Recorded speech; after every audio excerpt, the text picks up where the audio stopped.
Attention! You're about to learn one of the most surprising and impressive stories of World War II, a deep study of the most recently discovered documentation. Before we begin, tell us in the comments where you're watching from and what time it is. And if you enjoy stories like this, subscribe to the channel for more daily documentaries. Ready? Now turn up the volume and let's begin. The rain fell in sheets across the ruined French countryside as Lieutenant Colonel James Templeton reviewed the reports scattered across his makeshift desk. The wooden table, commandeered from a half-destroyed farmhouse, wobbled precariously each time he shifted his weight. It was the 23rd of November, 1944, and the 514th Infantry Battalion, one of the segregated black units of the United States Army, had been advancing steadily through the German defensive line in northeastern France for 3 consecutive weeks. Their progress had been remarkable, given the circumstances, but what happened in the next 72 hours would be deliberately omitted from official reports for nearly 2 decades. According to documents declassified in 1963, the 514th had been assigned a peripheral role in Operation Anvil, a diversionary maneuver designed to draw German resources away from more strategically significant targets. They were never intended to engage in direct combat with elite German units, and certainly not to stumble upon what they would discover hidden in the dense Vosges Mountains. The official history recorded their movements as standard reconnaissance operations, but surviving members of the battalion would later describe something far more extraordinary. Lieutenant Colonel Templeton, a career military man from Georgia who had initially resisted his assignment to command a black unit, had come to respect the soldiers under his command, despite his own deeply ingrained prejudices. His personal journal, discovered among his effects after his death in 1959, revealed a complex transformation in his thinking. "These men fight with a determination I have rarely witnessed," he wrote on the 18th of November, 1944. "They know that every action they take is scrutinized twice, once as soldiers and again as black men. The burden they carry is double that of other units, yet their resolve never falters." The 514th was composed primarily of men from America's southern states, alongside smaller contingents from northern urban centers. Staff Sergeant Marcus Williams, a former schoolteacher from Louisiana, led the 3rd Platoon with quiet authority. His second-in-command, Sergeant Calvin Mitchell, had worked the railroads in Chicago before the war. Corporal Henry Douglas had been studying medicine at Howard University when he enlisted. Private First Class Robert Jackson was barely 19, a farmer's son from Mississippi who had never traveled more than 20 miles from home before being drafted. Together, they formed part of what military historians would later describe as one of the most effective but deliberately underreported combat units in the European theater. The terrain they navigated that November was treacherous, dense forests punctuated by steep ravines and exposed ridgelines. The weather had turned against them. Freezing rain gave way to sleet, then snow, transforming the ground into a treacherous morass that clung to boots and froze equipment. Supply lines stretched thin, and the men subsisted on limited rations as they pushed forward through territory that German forces had held for months. What makes the story of the 514th remarkable is not simply that they were black soldiers fighting in a segregated army during World War II. It is that on the 24th of November, 1944, they would inadvertently uncover a German prisoner transport operation that would challenge the fundamental assumptions of both American military leadership and the German High Command. The discovery would be followed by a confrontation that few believed possible, and whose outcome would be deliberately concealed for nearly 2 decades. The existence of this operation first came to light in 1962, when Professor Harold Bennett, a military historian researching segregated combat units, discovered an unusual discrepancy in the unit's reported position and subsequent citation records. The official history placed them 10 kilometers south of where local French resistance records indicated they had actually operated. This geographical inconsistency prompted Bennett to request access to classified after-action reports through the Freedom of Information Act. His request was initially denied. It would take another 14 months, 3 appeals, and the intervention of a sympathetic senator before the first documents were reluctantly declassified. What those documents revealed was extraordinary. The 514th had not been conducting standard reconnaissance as reported. They had penetrated deeper into enemy territory than officially acknowledged, and in doing so had discovered something that neither American nor German military leadership was prepared to officially recognize. A secret prisoner transport facility converting a former French mining complex into a transit point for high-value Allied prisoners. The operation was codenamed Falkenhaus, according to German records recovered after the war. It was overseen by Oberst Wilhelm Steiner, a decorated officer who had served with distinction in Poland and France before being reassigned to prisoner management following an injury sustained at Stalingrad. Steiner maintained meticulous records, documenting every prisoner processed through the facility with Germanic precision.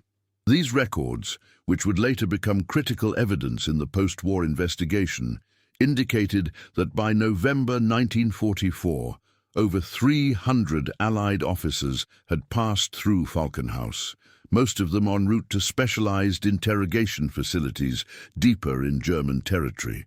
The transport facility was established in the abandoned Michaud mining complex, approximately 17 kilometers northwest of the town of Saint-Dié-des-Vosges.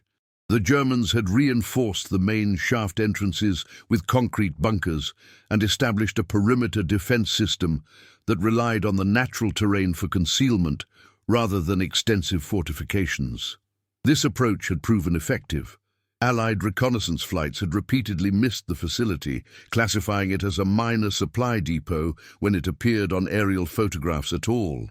Defending the facility was a company from the 12th SS Mountain Division, commanded by Hauptsturmführer Klaus Weber. Though not an ideologically fervent Nazi, Weber was a professional soldier committed to executing his assignment with maximum efficiency.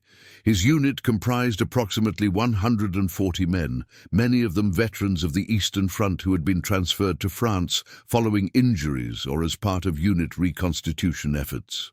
They were well-trained, disciplined and, most critically, had never faced American forces before, much less black combat troops. The events that would unfold when these two forces collided were reconstructed through multiple sources: surviving military reports, personal journals, post-war interviews with participants from both sides, and French resistance documentation. Together, they tell a story that challenges conventional narratives about race, combat effectiveness, and the complex moral calculations that characterize warfare. Dawn on the 24th of November, 1944, broke cold and clear after days of relentless precipitation. The storm had moved eastward, leaving behind a landscape transformed by several inches of fresh snow. For the 514th, this presented both challenge and opportunity. Their movements would be more visible against the white backdrop, but so too would any German patrols in the area. Lieutenant Colonel Templeton, after consulting with his intelligence officer, First Lieutenant William Hayes, made the decision to split his force. 2 companies would continue along the assigned reconnaissance route, maintaining the appearance of executing their original orders. A 3rd company, led by Captain Marcus Reynolds, would investigate unusual tracks discovered the previous evening, tracks suggesting heavy vehicular movement in an area officially designated as abandoned. The colonel called me to his tent at 0400 hours, Captain Reynolds later recalled in a 1966 interview with the Army Historical Division. He showed me the aerial photographs and the discrepancies Hayes had identified. Something wasn't adding up. The Germans were expending resources to maintain a presence in an area with no strategic value, no bridges, no rail lines, no significant road junctions. The only logical conclusion was that they were hiding something, and Colonel Templeton wanted to know what. Captain Reynolds selected 3 platoons for the mission, including Staff Sergeant Williams' 3rd Platoon. They moved out at 05:30 hours, using the pre-dawn darkness to cover their initial approach. The plan was straightforward. Advance to observation positions overlooking the suspected facility, gather intelligence on German strength and activities, then withdraw to report their findings. They were explicitly ordered to avoid engagement unless absolutely necessary. The official records indicate that the mission proceeded according to plan until approximately 08:15 hours, when a German patrol unexpectedly altered its route, possibly in response to distant sounds of the main American advance. This patrol, led by Unterscharführer Dieter Müller, consisted of 8 men performing routine perimeter security. They were not expecting to encounter enemy forces so far behind what they believed was the active front line. The resulting collision between Müller's patrol and a forward element from Williams' platoon, led by Corporal Douglas, was both unexpected and, from the German perspective, profoundly disorienting. According to Müller's post-war testimony, given to American intelligence officers in 1947, the initial reaction of his men upon encountering black American soldiers was one of genuine confusion. We had been told that America employed its Negroes only in support roles, as drivers, cooks, laborers. Yet here were black men in combat uniforms, armed and clearly operating as a disciplined infantry unit. Several of my men hesitated, unable to reconcile what they were seeing with what they had been taught about American forces. This momentary hesitation cost us dearly. The ensuing firefight was brief but intense. Corporal Douglas and his squad reacted with practiced efficiency, eliminating 3 German soldiers and capturing Müller and 1 other. The remaining 3 Germans retreated toward the main facility. Douglas, recognizing that surprise was now compromised, dispatched Private First Class Jackson to inform Staff Sergeant Williams of the contact while he secured the prisoners and established a defensive position. When Jackson reached Williams with news of the engagement, Williams immediately sent runners to Captain Reynolds and deployed the remainder of his platoon to reinforce Douglas. Reynolds, understanding that the element of surprise was lost, but sensing an opportunity, ordered his radio man to contact Lieutenant Colonel Templeton. The message was succinct. Have encountered enemy patrol. Facility confirmed. Request permission to proceed with reconnaissance in force. Templeton's response, later cited in military investigations as an example of battlefield adaptation, was equally direct. Permission granted. Support inbound. Secure any prisoners or documentation encountered. Exercise tactical discretion. What happened next would become the subject of intense debate and deliberate obscuration in the official record. As reconstructed through multiple sources, including the testimony of German survivors, the 514th executed a textbook envelopment of the Falcon House facility. Captain Reynolds directed First Lieutenant Richard Coleman's platoon to create a diversionary attack from the north, while Staff Sergeant Williams led his men in the main assault from the western approach, which reconnaissance had identified as the least defended sector. The German defenders, already disrupted by the unexpected contact with Douglas's squad, now faced a coordinated attack by forces they had been ideologically conditioned to dismiss as inferior. Hauptsturmführer Weber, according to his adjutant's post-war account, initially believed they were facing an advance element of the main American force. When informed that the attacking soldiers were black, he reportedly dismissed the information as a misidentification. Impossible, he said. The Americans would not entrust such an operation to Negro troops. This fundamental miscalculation contributed significantly to the German defensive failure. Rather than committing his full force immediately, Weber held a substantial reserve back, convinced that the black soldiers must be a diversion, for a larger, conventional, meaning white, American force. By the time he recognized his error, Williams' platoon had breached the outer security perimeter and was engaging the bunkers protecting the main shaft entrance. The fighting was intense, but remarkably one-sided. The 514th, though officially categorized as a support unit with limited combat training, had privately been drilled relentlessly by officers like Reynolds and non-commissioned officers like Williams. They fought with precision and coordination that belied their official status. More significantly, they fought with something that military historians would later identify as a critical factor. They had something to prove, both to the army that marginalized them and to a nation that questioned their courage and capacity. We knew what was at stake, Corporal Douglas later recalled in an oral history recorded in 1971. Every man in that unit understood that we weren't just fighting the Germans. We were fighting for our right to be seen as men, as soldiers, as Americans. There was no room for error, no allowance for failure. White units might be forgiven for tactical mistakes or moments of hesitation. We knew we would not be. By 1000 hours, the outcome was no longer in doubt. The German defenders, disorganized and psychologically unprepared for the reality they faced, began surrendering in groups. Hauptsturmführer Weber, wounded in the shoulder during the final assault on his command post, was captured by Sergeant Mitchell. According to Mitchell's account, Weber's first words upon surrendering were a question, "Who are you people?" The implication was clear. He could not reconcile the effectiveness of the force that had overwhelmed his position with the racial identity of the soldiers before him. As the 514th secured the facility, they made the discovery that would truly distinguish their action from routine combat operations. Falcon House contained 187 Allied prisoners, including 43 American, 89 British, 32 French, and 23 Polish officers and enlisted personnel. Many were high-value captives selected for specialized interrogation, including pilots with knowledge of bombing patterns, communications officers familiar with encryption protocols, and senior infantry officers with insight into planned offensive operations. The liberation of these prisoners represented a significant intelligence coup, preventing the Germans from extracting potentially damaging information. More immediately, it presented Captain Reynolds with a logistical challenge.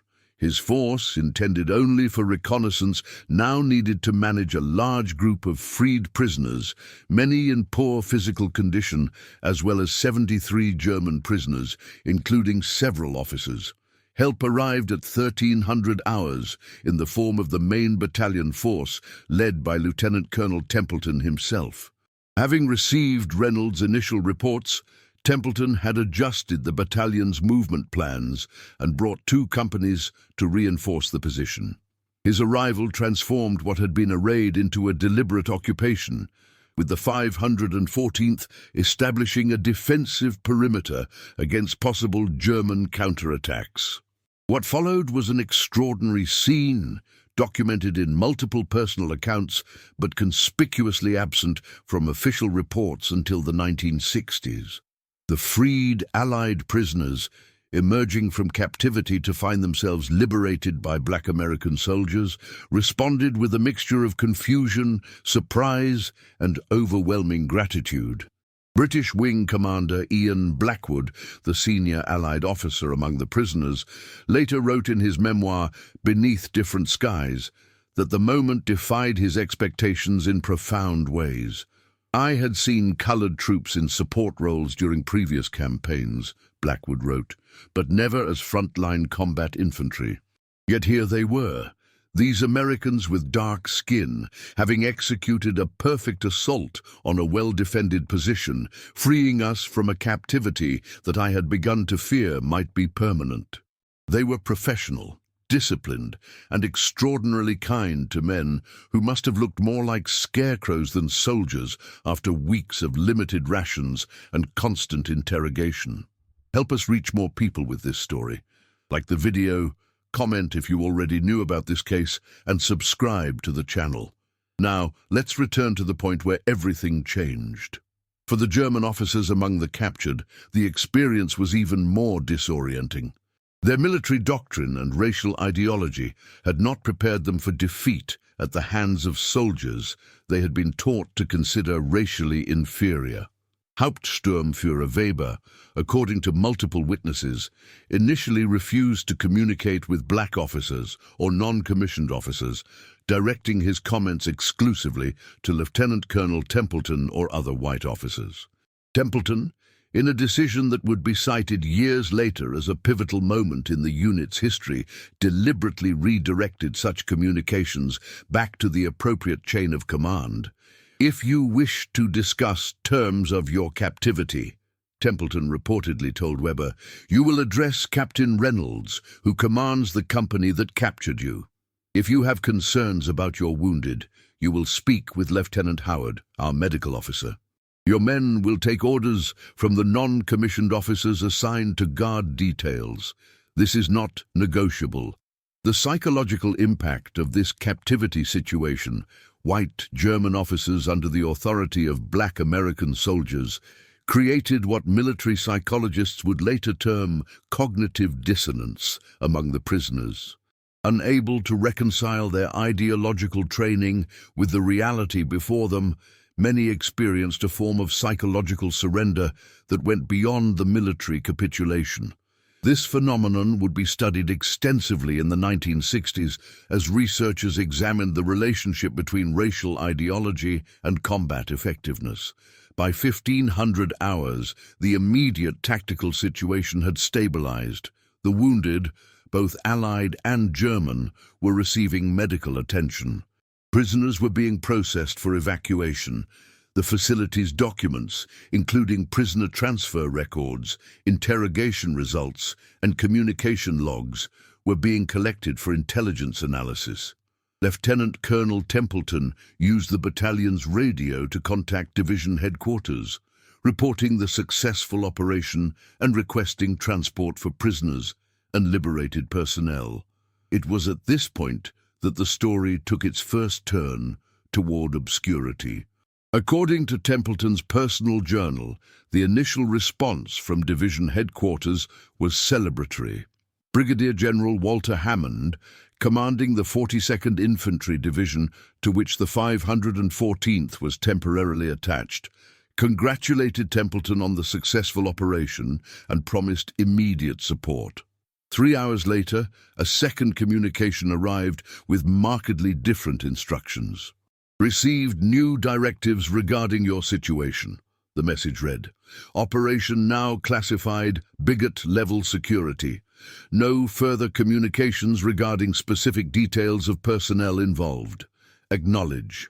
Bigot was a high-level security classification used for particularly sensitive operations, most famously applied to planning for the Normandy landings. Its application to what should have been a straightforward prisoner liberation operation was unusual and, from Templeton's perspective, suspicious.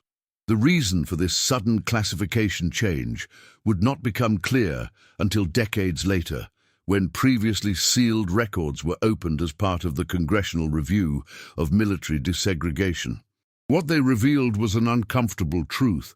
Senior leadership was concerned about the potential propaganda impact, both positive and negative, of widely reporting that black American troops had successfully executed a combat operation resulting in the liberation of primarily white Allied prisoners and the capture of white German officers. The decision to classify the operation reflected the complex racial politics of the era. Some officers argued that publicizing the success would undermine morale in other segregated units by creating unrealistic expectations. Others worried about the reaction of American civilians, particularly in the still segregated South, to images of black soldiers as combat heroes. Still others expressed concern that emphasizing the racial component of the operation would detract from the broader narrative of Allied unity against fascism. Whatever the reasoning, the effect was the same.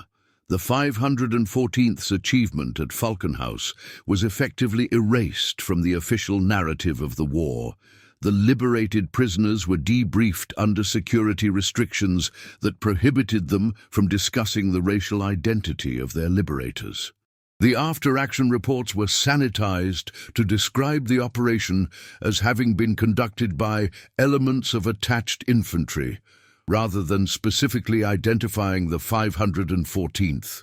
Medals and commendations, though awarded, cited only extraordinary heroism in combat operations, without specifying the nature or significance of those operations.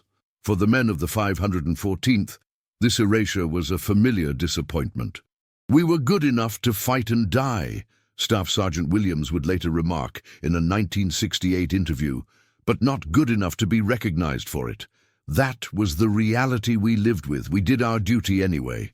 The unit returned to its officially designated role, supporting the main advance of the 42nd Infantry Division.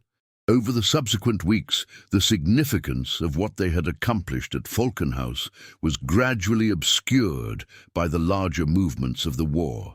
By January 1945, when the Germans launched their last major offensive in the Ardennes, the Battle of the Bulge, the events of that November day had been effectively written out of the official history. This deliberate obscuration might have been permanent, were it not for the persistence of a few dedicated individuals who believed the story deserved to be told. The first was Professor Harold Bennett, whose initial discovery of the geographical discrepancy led him to petition for access to classified records. The second was journalist Eleanor Mitchell of the Chicago Defender, who began interviewing surviving members of the 514th in 1957 for what she initially planned as a human interest story about black veterans. Mitchell's interviews revealed consistent references to an operation that none of the veterans would describe in detail, citing security classifications that technically remained in effect. Intrigued, she partnered with Bennett to cross-reference veteran accounts with the limited official documentation available. Together, they assembled enough evidence to file a comprehensive Freedom of Information Act request in 1961, specifically targeting records related to the 514th's activities in November 1944. The initial response was a formal denial citing national security concerns, an extraordinary claim regarding operations conducted nearly 17 years earlier against a defeated enemy. Mitchell, leveraging her position at the influential black newspaper, published a series of articles questioning why records of black soldiers' contributions remained classified long after similar records for white units had been made public. The implicit suggestion of racial discrimination in recognition of war service created precisely the kind of public relations concern that military leadership had hoped to avoid by classifying the records in the first place. In response to growing media attention, Senator Thomas Michaels of Illinois, a member of the Armed Services Committee with a significant black constituency, began making inquiries. In a closed committee session in February 1962, he directly questioned Pentagon representatives about the continued classification of these specific records. The transcript of this session, itself classified until 1978, reveals the discomfort of military officials when confronted with the underlying racial implications of their information controls. "I want to understand the logic here," Senator Michaels is recorded as saying. "We have records from the Battle of the Bulge, from the liberation of concentration camps, from the development of nuclear weapons, all declassified and available to historians. Yet somehow, the actions of this particular unit, composed primarily of black soldiers, remain too sensitive for public acknowledgement nearly 2 decades later. Gentlemen, that strikes me as a distinction in search of a justification." Under this pressure, the first documents were finally declassified in April 1963. They confirmed the broad outlines of what Bennett and Mitchell had pieced together. the 514th had indeed discovered and liberated a German prisoner transport facility, capturing significant numbers of enemy personnel and freeing Allied prisoners. However, these initial releases still contained substantial redactions regarding specific personnel involved and the reactions of German officers to their captors. The full story began to emerge only after the Civil Rights Act of 1964 created a political environment more receptive to acknowledging black military contributions. In June 1965, as part of a broader Pentagon initiative to document the history of military desegregation, the remaining records related to Falkenhaus were finally declassified. These included the complete after-action reports, unredacted commendation recommendations, prisoner debriefing summaries, and, most revealingly, intelligence analyses of the psychological impact of the operation on captured German personnel. These documents painted a picture strikingly different from the sanitized version that had been maintained for nearly 20 years. They described not just a successful military operation, but a profound challenge to the racial hierarchies that underpin fascist ideology. The intelligence reports were particularly explicit about the disorienting effect on German officers of being captured by soldiers they had been taught to consider racially inferior. One analysis, prepared by Captain Jonathan Ross of military intelligence in December 1944, described the situation as an inadvertent psychological operation with significant implications for interrogation approaches. The German officers, particularly those with explicit Nazi Party affiliations, display marked cognitive distress when required to interact with Negro officers and non-commissioned officers in positions of authority, Ross wrote. This distress manifests as anger, confusion, and in several cases a complete breakdown of normal resistance to questioning. In effect, the fundamental contradiction between their ideological training and their current reality renders their usual psychological defenses unstable and subject to exploitation. This recognition of the psychological impact extended beyond immediate tactical considerations. Wing Commander Blackwood's debriefing, conducted on the 28th of November 1944, included his observations of the dynamic between captors and captives. "It was remarkable to witness," he stated. "These German officers, many from aristocratic Prussian backgrounds, suddenly confronted with the reality that their freedom, indeed their very lives, depended on the decisions of men they had been taught to consider subhuman. The experience seemed to fracture something fundamental in their understanding of the world. For the men of the 514th, the delayed recognition of their achievement brought mixed emotions. By the time the full story was declassified in 1965, many had built lives in which their military service was just one chapter in a longer struggle for dignity and equal treatment. Some had participated in the early civil rights movement, bringing the discipline and strategic thinking they had developed in military service to the fight for equality at home. Others had deliberately put the war behind them, focusing instead on education, family and career in a society that remained deeply unequal despite their demonstrated patriotism.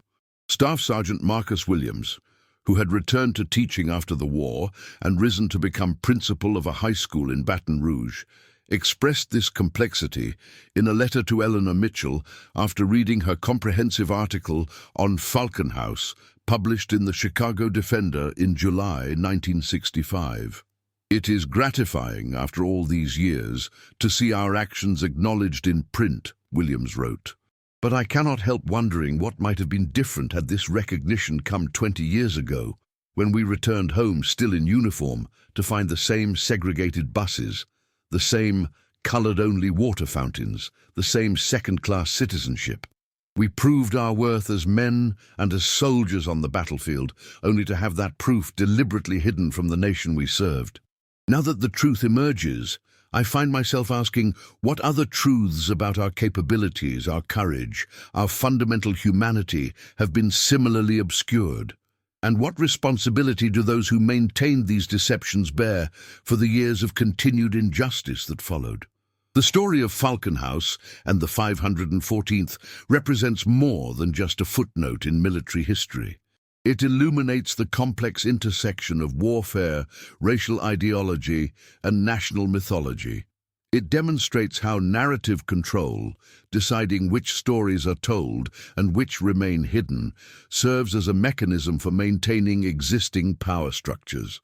Most importantly, it shows how the pursuit of historical truth can itself become an act of resistance against systemic inequality.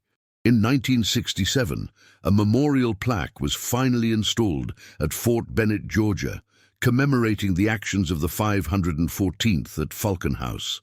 The ceremony, attended by surviving unit members and several of the Allied officers they had liberated, received modest media coverage. Lieutenant Colonel James Templeton, by then suffering from the heart condition that would claim his life 2 years later, delivered remarks that acknowledged both the achievement and the long silence that followed it. "These men performed their duty with extraordinary valor and skill," Templeton said. "They deserved better than the silence that greeted their sacrifice. That we gather here today, 23 years after the fact, to finally acknowledge what should never have been hidden, is both a testament to their perseverance and an indictment of a system that feared the implications of their heroism. May we learn from this delayed recognition that courage knows no color, that sacrifice deserves honest acknowledgement, and that the truth, however inconvenient to existing power, will eventually emerge if enough good people insist upon it." The German prisoners captured at Falcon House were initially processed through standard prisoner-of-war channels. However, as the intelligence value of their unusual psychological state became apparent, several of the officers, including Hauptsturmführer Weber, were transferred to specialized interrogation facilities. The records of these interrogations, partially declassified in 1968, reveal how American intelligence officers deliberately exploited the cognitive dissonance created by their capture circumstances. Subject continues to display agitation when required to address requests to Negro guards, one report noted regarding Weber's behavior in December 1944. When reminded that his current circumstances directly contradict Aryan supremacy doctrine, Subject becomes nonverbal for extended periods, after which his resistance to questioning is noticeably reduced. Recommend continuing this approach with periodic reinforcement. The effectiveness of this approach led to significant intelligence gains, including details of German force distributions in the region and communication protocols between frontline units and higher command. More broadly, it demonstrated the profound vulnerability of ideological constructs when confronted with contradictory reality, a lesson that would inform psychological operations development throughout the Cold War era. For the liberated Allied prisoners, the experience at Falcon House created connections that transcended conventional boundaries of race and nationality. Wing Commander Blackwood maintained correspondence with Captain Reynolds for over 20 years, eventually visiting him in Philadelphia in 1966. Their friendship, documented in Blackwood's memoir, represented a small but meaningful challenge to the racial preconceptions of the era. "I came to understand through Marcus Reynolds that the constraints of racial categorization are entirely artificial," Blackwood wrote. "That I required the extraordinary circumstances of warfare and captivity to recognize this fundamental truth is a source of personal shame, but perhaps also representative of how deeply ingrained such artificial distinctions become without conscious examination. The men who liberated us were not heroes because they were Negro soldiers, nor in spite of being Negro soldiers. They were heroes who happened to be Negro in a world that insisted this characteristic defined them above all else." This recognition that heroism, competence, and humanity exist independent of racial categorization seems obvious in retrospect. Yet it represented a profound challenge to the prevailing social order of 1944, not only in Nazi Germany, but in Allied nations as well.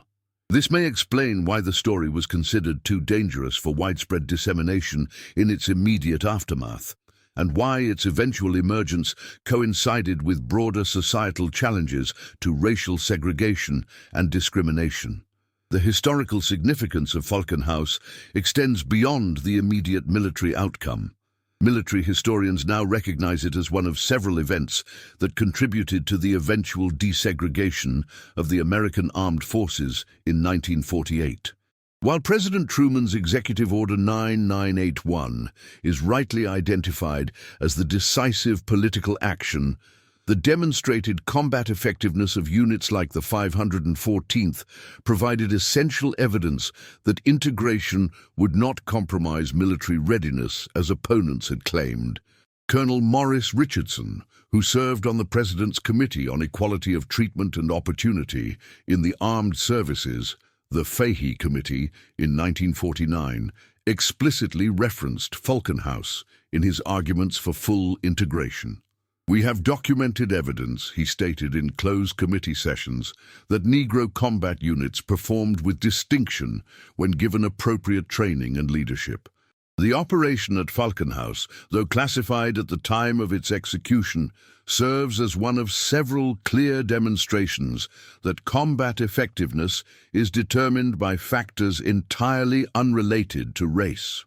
The reclassification of the Falkenhaus records in 1965 triggered a broader review of similarly obscured actions by other predominantly black units. This process, accelerated by the political climate of the civil rights era, led to the belated recognition of numerous contributions that had been minimized or erased from the official record.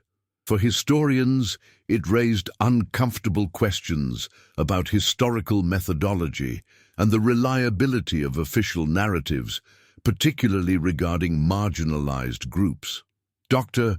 Margaret Anderson, writing in the Journal of Military History in 1971, argued that the Falkenhaus case demonstrated the need for what she termed skeptical historiography when examining official records.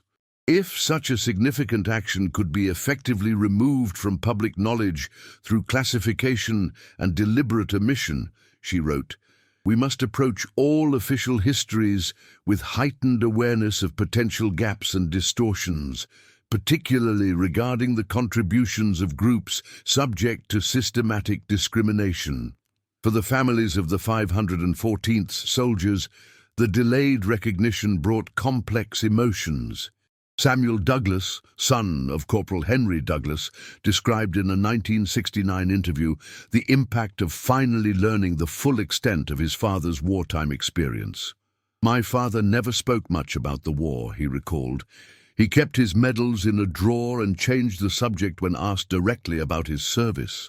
Only after the Chicago Defender articles did he begin to share what really happened, and even then, with a certain hesitancy, as if he still wasn't sure he was permitted to tell the truth.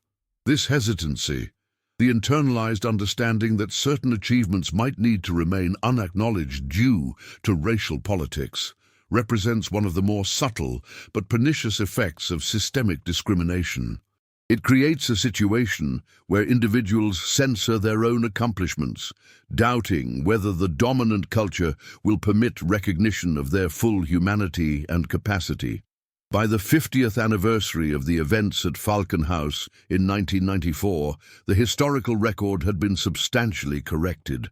The operation was included in standard military history textbooks, documented in museum exhibits, and acknowledged in official army histories. Yet this belated recognition could not fully compensate for the decades during which the story remained hidden, or for the impact of that concealment on both the men involved and the broader society that might have benefited from their example. The final chapter of the Falkenhaus story may be written not in historical reassessment, but in its implications for understanding how societies construct and maintain racial hierarchies, even in the face of contradictory evidence. The German officers who could not reconcile their racial ideology with the military effectiveness of their black captors represent an extreme case of a more common phenomenon: the persistence of prejudice despite disconfirming reality. Social psychologists studying this case in recent decades have identified it as a powerful example of what they term belief perseverance, the tendency to maintain existing beliefs even when presented with contradictory evidence. The more central a belief is to one's worldview or self-concept, the more resistant it becomes to revision, often leading individuals to discount, reinterpret, or simply ignore information that challenges their fundamental assumptions. The Nazi racial hierarchy wasn't merely a political position for these officers, explained Dr. Rebecca Silverman in her 2002 analysis, Ideology Under Fire: Cognitive Dissonance in Combat Situations. It was a foundational element of their understanding of the world and their place in it. To acknowledge the military prowess of their black captors would have required a comprehensive revision of their entire worldview. That level of cognitive restructuring is so psychologically threatening that most individuals will resort to extraordinary mental gymnastics to avoid it. This psychological phenomenon helps explain why recognition of the 514th achievement was considered potentially destabilizing, not only to enemy morale, but to domestic racial hierarchies as well. If black soldiers could effectively defeat elite German units, capture their officers, and liberate their prisoners, what other racial limitations might prove equally artificial? The implications extended far beyond military organization into every aspect of a society structured around racial categorization and segregation. Today, the story of Falkenhaus serves as both historical correction and ongoing challenge. It reminds us that the narratives we inherit are shaped not only by what actually happened, but by decisions about which events merit recording and which are better left unmentioned. It demonstrates how power expresses itself through control of information and historical memory. Most importantly, it shows that the pursuit of historical truth is not merely an academic exercise, but a necessary component of creating a more just society. In 2004, during the 60th anniversary commemoration of the events at Falkenhaus, only 7 veterans of the 514th remained alive to participate. Among them was Robert Jackson, the former private first class who had carried the critical message from Corporal Douglas to Staff Sergeant Williams in the opening moments of the engagement. Now in his 80s, using a wheelchair and accompanied by 3 generations of descendants, Jackson addressed an audience that included military officials, historians, and students. "We did not fight for recognition," he said. "We fought because it was our duty, because it was necessary, because the alternative was unthinkable. We fought knowing that our actions might never be acknowledged, might never appear in history books, might never be celebrated with parades or memorials. We fought anyway. That may be the most important part of our story. Not that we succeeded against military odds, but that we persevered against historical erasure. Remember that part, if nothing else. The truth may be delayed, but with enough persistence, it cannot be permanently denied." This persistence, the refusal to accept erasure or diminishment, connects the story of Falkenhaus to broader struggles for equality and recognition. It reminds us that history is not simply what happened in the past, but an ongoing negotiation about whose experiences matter, whose contributions count, and whose humanity receives full acknowledgement. In that sense, the belated recognition of what happened on the 24th of November, 1944, in the forests of northeastern France, represents not just the correction of a historical omission, but a small victory in a much larger and still unfinished struggle for a more complete and honest accounting of our shared past. Did you enjoy this story? Your support helps us continue producing new documentaries. A like, a comment, or a share makes all the difference. See more historical cases on our channel, and if you're not yet subscribed, join our community. I'll see you in the next episode.